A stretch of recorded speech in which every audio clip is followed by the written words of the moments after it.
Welcome, everyone. You are listening to Get Out of Your Own Way with me, April Yee, on Transformation Talk Radio. Get out of your way and get what you want through transformative self-care. I'm here to support you in getting out of your own way. So, what does getting in your own way look like? Well, how about letting other people define your value and worth, ignoring your body by not taking care of yourself, and people-pleasing? These are just a few ways I've gotten in my own way. In this show, I'll share new perspectives on self-care practices so you can discover options and choices for expanding what's possible for you and your life. In each episode, I have questions for you, and when you take the time to answer them, they'll help in building up your belief about yourself. I believe that when we get good with ourselves, we get good with our lives and the world. Get Out of Your Own Way starts now. Hi, everyone. I'm April Yee, and you are listening to Get Out of Your Own Way on Transformation Talk Radio, episode 10. The concepts I talk about in each episode are things I wish I learned sooner to support myself and get out of my own way. So I hope these ideas are coming to you when you need them. So today we're going to be talking about how the stories we tell ourselves get in our way. So what does that mean? And how do the stories we tell ourselves get in our way? I'll start with a quote from Dr. Wayne Dyer. And this quote says, "With everything that has happened to you, you can either feel sorry for yourself or treat what has happened as a gift. Everything is either an opportunity to grow or an obstacle to keep you from growing. You get to choose." And I really appreciate this quote because it shows us that we have a choice in what we believe about ourselves and our lives, and a choice in what we tell ourselves about ourselves and our lives. So, what we believe about ourselves and our lives is usually based on stories that we tell about ourselves and our lives. So let's look at what happens when we have stories that we tell ourselves about our past, our current lives, and about our future. But first, I want to clarify the difference between facts and stories. So what we do is we base stories off of our facts. And facts are the circumstances that happen in our lives that we can call factual because they happened and everyone can agree on these things.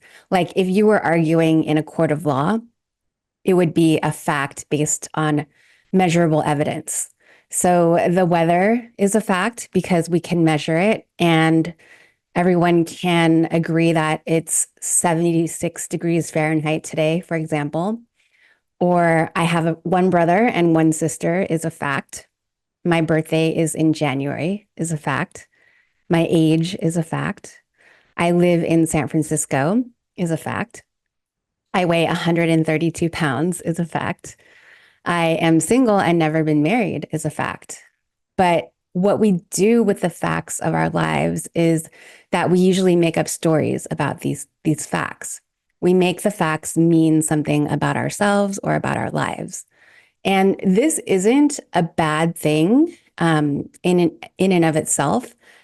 As humans, we interpret our lives and give meaning to things, but how we feel depends on what our interpretations are. So, for example, some stories about the facts I just listed could be, "It's so hot outside today." And this is a story for me because some people may not think it's hot outside today.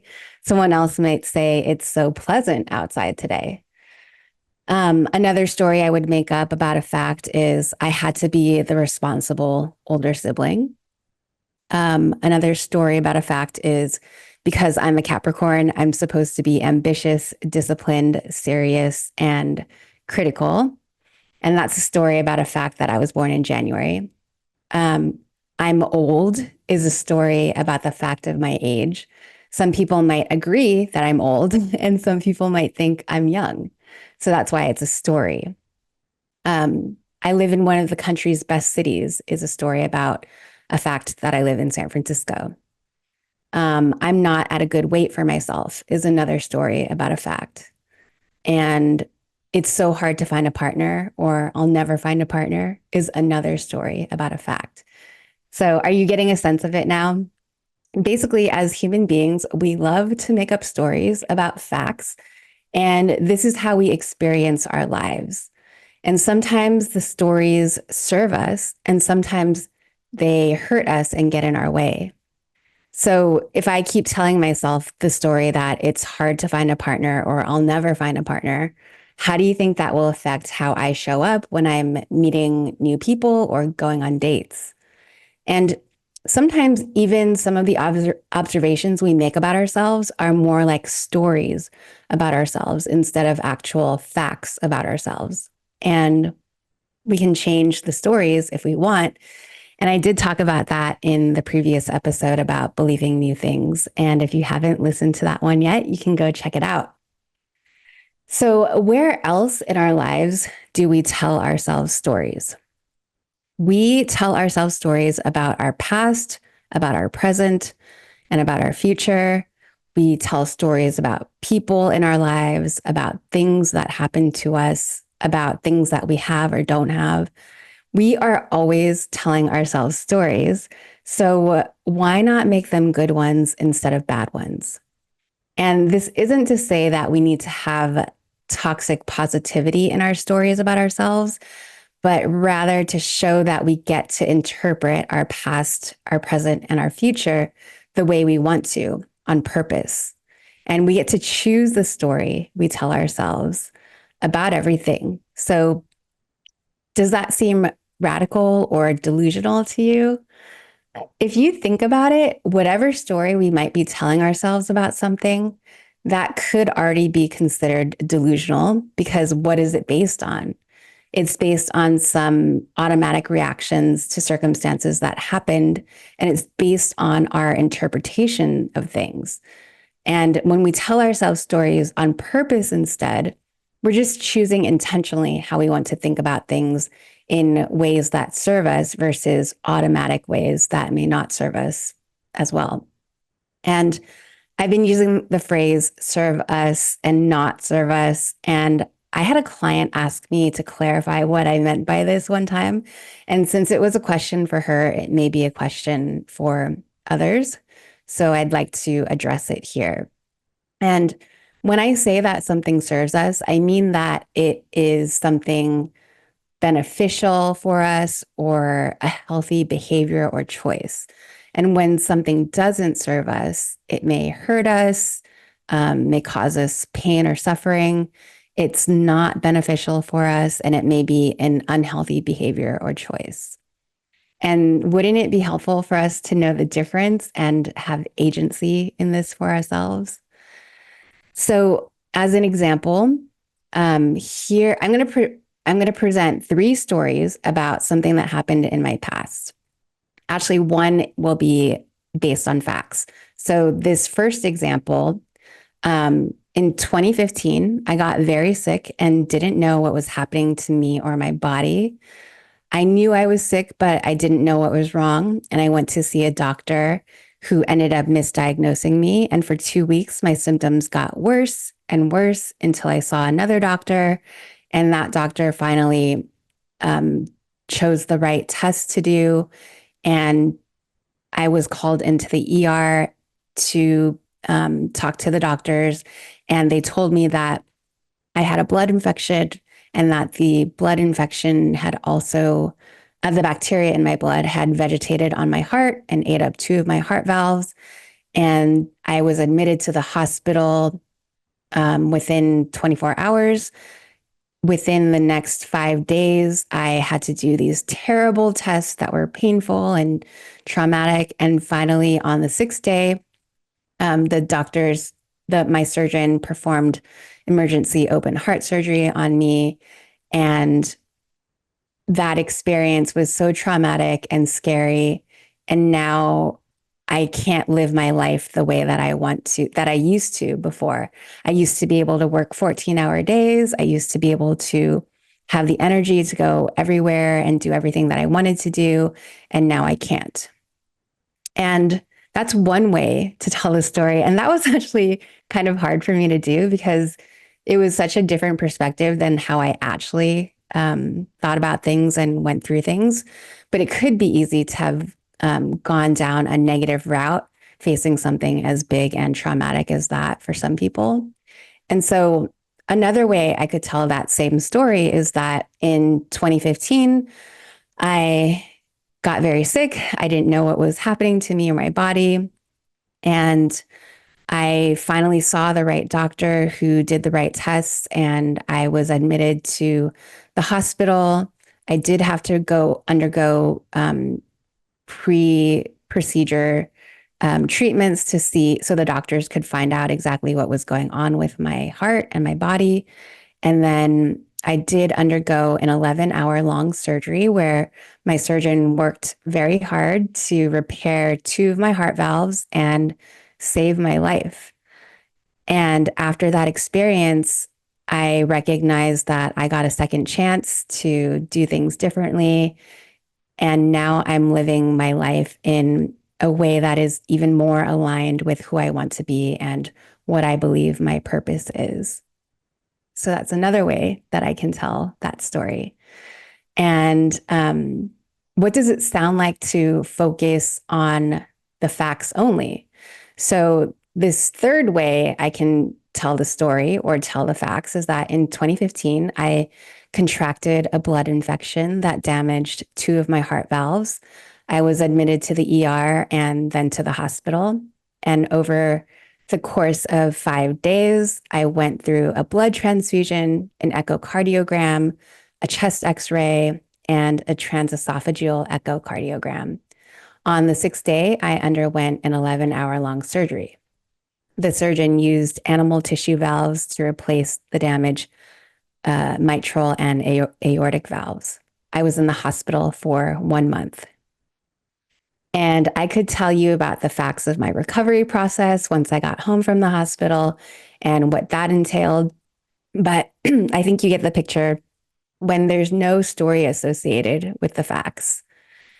And basically, my point is that facts don't hurt. So the circumstances of our lives have no effect on us until they encounter our mind and we attach meaning to them. So we aren't sad about someone dying until our mind registers the fact. The person's death, which may have happened days ago, has no effect on us at all. And it could be that at the moment they died, we were laughing at a joke because our minds weren't aware of what happened. And we can learn and practice separating out the facts from our thoughts. So it's less accurate to say, I was devastated when they died. And it's more accurate to say, I was devastated by what I thought about their death. And these semantics matter because when we really recognize that our minds cause our feelings, and I've talked about this in the self-awareness model that I've talked about, thoughts, circumstances, thoughts, feelings, actions, and results. So when we really recognize that our minds cause our feelings, we can be a lot more in control of our emotional lives. And it doesn't mean that we won't choose to be sad when someone dies. We most likely will. But it does mean we can decide not to be mad when something much less significant happens in our lives. And we manage our emotional lives with our thinking. So, again, our thoughts create our feelings. And for example, if you say work stresses me out, it's your thoughts about work that stress you out. Although you might not be able to change your job at this very moment, you can definitely change the way you think about your job. And that changes everything. So we create our lives mostly with our minds, and we often believe our stories so deeply that we think they're facts when they're not. And this is fine as long as the story isn't painful or causing problems in our lives. But like I mentioned before, many of our stories are painful and can even be debilitating. And I'll just give another example of someone who is furious with her sister in law. And this is the story that she tells. My sister in law doesn't respect me. She doesn't love me. She wants me to be fat. She can't support me in my desires or dreams. Even when she knows what I want for myself, she's always trying to sabotage me. For example, by making certain foods for dinner when she knows I'm working on losing weight. It's like I don't even want to be around her because of the awful things she does. Just this last weekend, we went to her home for a visit, and she was so backhanded, so conniving by making spaghetti for dinner. I know my husband, this is his sister, doesn't even care. He doesn't back me up when I feel this way, and he refuses when I suggest we should confront her and stop visiting her. I think I'm going to have to give him an ultimatum. It's either her or me. He's a grown man and he needs to make this decision. And in the end, the facts that happened over the weekend are, or the facts about this story that this woman is telling is that she has a sister in law. She went to her sister in law's home last weekend. Her sister in law made spaghetti, and everything else was a story, a pretty painful story about this woman and her sister in law.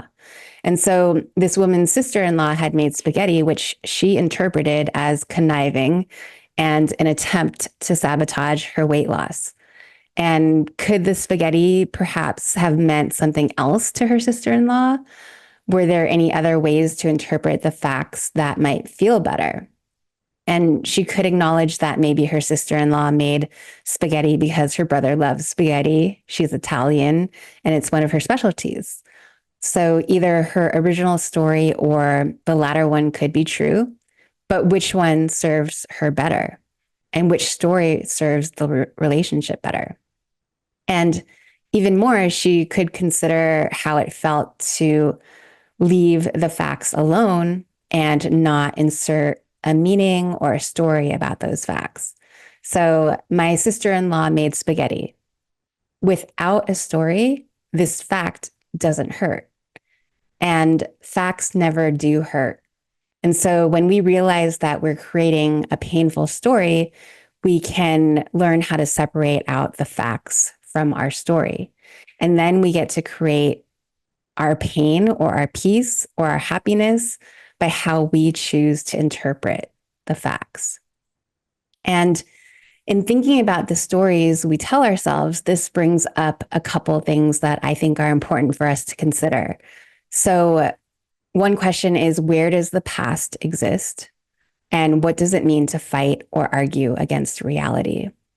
So, a lot of people talk about their painful pasts and how their pasts are affecting them in their present. And what I want to offer is that the past is a circumstance, the past happened, and so it's a fact. But it's what we tell ourselves, the story we tell ourselves about the past in the present that creates pain for ourselves in the present. And that's the only way the past can create pain for us, is how we think about the past in the present. And again, some people talk about old wounds or pain that they have. And old pain, again, like what happened in the past, you know, was painful in the past.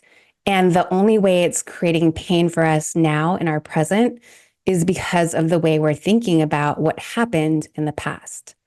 So the pain, like, yes, it could be a painful experience in the past, but the past can't hurt us now unless we're thinking about the past in a way that creates pain for us now. And so I know that might be a little hard to wrap our heads around at first, but when you think about it, it really does make sense. And if we can treat the past as a circumstance, as a fact, then we can tell the story we want about the past and we can interpret it in the way that we want. And so fighting against reality is kind of similar. When we fight against reality, we are saying that something that happened shouldn't have happened, or it shouldn't be this way, or it's unfair that it's this way. Um, Basically, what we end up doing along with fighting reality is sometimes we are even argue with our own stories about reality. So we create a story about someone or something, and then we fight against it instead of seeing it for what it actually is. So what I mean by that is if we create a story about someone and the story is like, oh, they shouldn't be this way, they're to this, they're to that, they should be this other way, they're not behaving the way they should behave. Those are stories about how we think someone should be behaving. And what has been really helpful for me to learn is that we let people behave the way that they want. Otherwise, it's like we're trying to control their behavior. And that only causes us pain because probably the other person doesn't think that they're doing anything wrong. And we're the ones thinking that they're doing something wrong. So that creates anger and frustration or annoyance for us. And we can really get in our own way by doing this.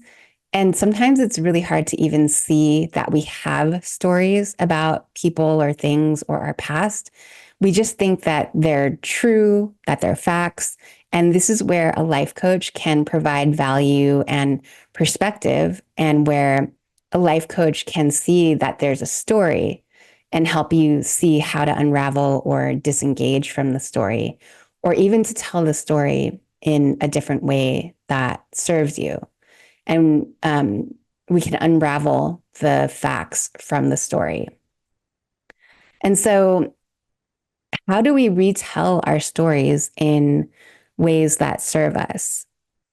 I think that I'll list some ways that and some examples that we can do this. And, I think it would be really beneficial and valuable for you to choose a couple of things and to even write things out or just really think about these questions that I'm going to offer. So we don't have to rely on our past for our identity. I think, and this goes back to what we believe about ourselves and the stories that we tell about our past. We can decide on purpose who we want to be, and we can rely on our future to think about who we want to be. So we can take the knowledge we need from the past and leave the rest of the story. We can write a letter to our past self. So, what advice would you give to your past self? What would you say? We can tell the story of our past in two different ways. One where we had a horrible childhood and an awful upbringing, and one where we had the perfect childhood. And no matter what your past and your childhood were, it's it can be really beneficial to think about the benefits of, okay, how did my childhood and upbringing happen for me to become the person I am today? And we can notice our something went wrong stories and rewrite them. So again, how did these things happen for you instead of to you? How did things happen exactly as they were meant to in order for you to become who you are today? And you can also notice your I should have had stories and also rewrite them. Again, how did things happen for you instead of to you? And how did things happen exactly as they were meant to in order for you to become who you are today? You can find any place in your life where you have regret and retell the story where you don't have that feeling. And because that feeling isn't useful now, you can move into your future without feeling regret for your past. And you can also break down stories to facts only, like I mentioned before. So it could be he said something, I said something, then I cried. And those are facts, but notice how we fill in the details and how painful they might be for no good reason. And lastly, you can choose to retell the story of your life where you are the hero and not the victim. So, my message to you today is that we can get out of our own way by becoming aware of when our stories or narratives are serving us or not serving us. We can remember that our past can't hurt us, but what we think about our past can cause us pain and suffering now in the present. And we can change how we think about our past, our present, and our future in ways that bolster us instead of keeping us stuck. So notice what stories you've been telling yourself or making up about situations and people and things. And how do these stories leave you feeling? Now think about the facts. What are the facts? And how do the facts leave you feeling? And what are the narratives that you have about yourself and your life that serve you? And what are the narratives that do not serve you? And what stories do you want to tell yourself instead? How are you the hero of that story? How did that situation happen for you instead of happening to you? And what does that for you story sound like instead of that to you story?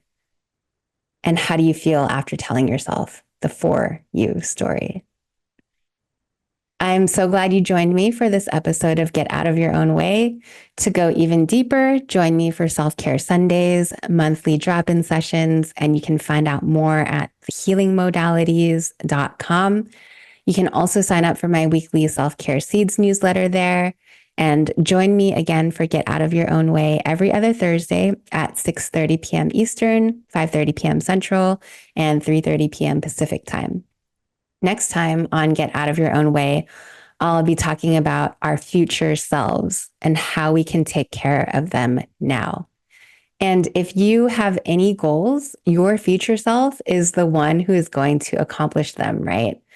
So even if it's your future self in 2 hours who will decide not to eat that bowl of ice cream that you made a plan not to eat 24 hours in advance, and it may be your future self tomorrow, or in 1 week, in 2 months, in 1 year, or in 5 years. So what do you want to do for your future self to help them along the way? And just as an example, if your goal is to spend less in order to save an extra $5,000 by the end of the year, what can you do today to help your future self get to that goal? And what will you do tomorrow and the next day and the next to support your future self who will have saved $5,000 by the end of the year? Have a great week, and I'll see you next time.